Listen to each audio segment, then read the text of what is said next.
Salut les artistes, j'espère que vous allez bien. Pour cette vidéo, on a les fléchettes The Bull de chez Loxley, 90% tungstène en 21 grammes.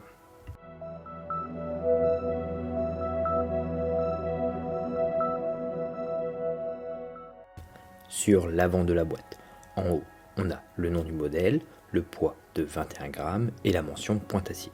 Au milieu de la boîte, un premier visuel du modèle. En bas, la marque, la mention fabriquée en Angleterre et le pourcentage de tungstène. À l'arrière de la boîte, on a un descriptif de la marque et leur manière de penser la création des modèles. En bas, le nom du designer pour ce modèle, ainsi que les différents réseaux sociaux de la marque. À l'intérieur de la boîte, dans une coque en plastique avec un effet velours, on a les 3 fûts The Bull et un protège-pointe, 3 tiges Loxley noires taille intermédiaire, 3 ailettes standards Loxley. Le fût mesure 53 mm de long pour 6,45 mm de diamètre avec des pointes de 26 mm de long. On a un nez conique avec un micro-grip, une première zone de grip avec 4 doubles anneaux et un anneau juste avant la partie lisse avec le logo Loxley, puis une deuxième zone de grip avec le même grip que sur la première zone avec un anneau simple suivi de 5 anneaux doubles et en arrière du fût une partie avec du micro-grip comme sur le nez de la fléchette. Pour ce modèle, le centre de gravité se situe légèrement en milieu arrière du fût, juste après la partie lisse au niveau du premier double anneau. Un 9 sur 10 pour le grip. On a une excellente accroche sur l'ensemble du fût, commençant sur le nez jusqu'au bout de la fléchette. Cela permet différentes prises en main tout en ayant une bonne accroche, que ce soit sur la zone avant ou arrière du fût.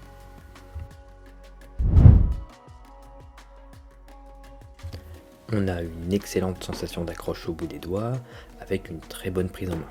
Le vol est stable dans l'ensemble, mais la fléchette peut avoir tendance à tournoyer un peu. Mais ça ne se fait pas sur tous mes lancers. Peut-être dû au grip très intense, un de mes doigts doit rester accroché un peu, ce qui pourrait faire dévier son vol sur certains lancers. Il y a un peu d'angle une fois arrivé sur la cible. Je trouve que les tiges nylon de chez Loxley sont un peu trop légères à mon goût. Ayant un lancer assez lent, cela a tendance à trop incliner la fléchette une fois arrivé.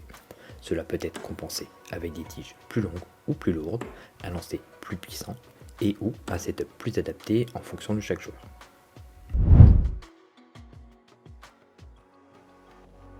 Avec des tiges plus denses, on regagne un peu d'angle comparé aux tiges d'origine Loxley. Que ce soit avec les tiges courtes, intermédiaires et médium, l'angle reste assez similaire. En fonction de la taille utilisée, on aura un gain de vitesse avec des tiges courtes et un vol plus lent avec des tiges médium.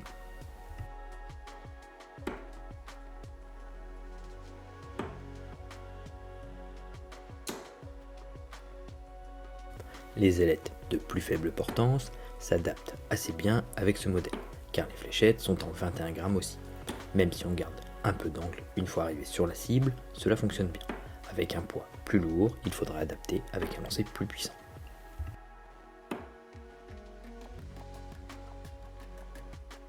Pour les ailettes de plus grande portance, le vol est stable, mais plus lent avec des ailettes standards. Avec les Dimplex, on a un vol assez agréable, bien stable, sans trop perdre en vitesse. Les ailettes Veloce s'adaptent bien également, avec un gain de vitesse en vol qui est plutôt intéressant.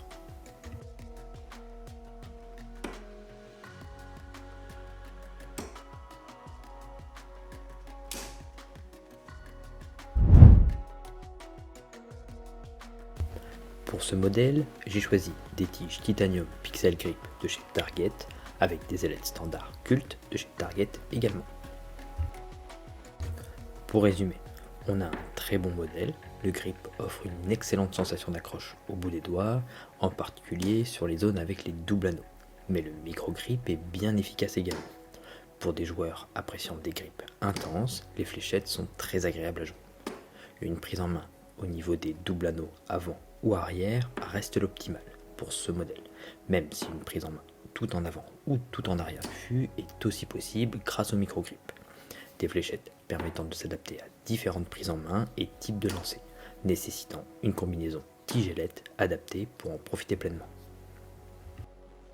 Merci d'avoir regardé. Si le contenu te plaît, tu peux mettre un petit pouce ou un commentaire en bas de cette vidéo. Tu peux également t'abonner à la chaîne pour me soutenir et pour ne pas louper les prochaines vidéos. À bientôt.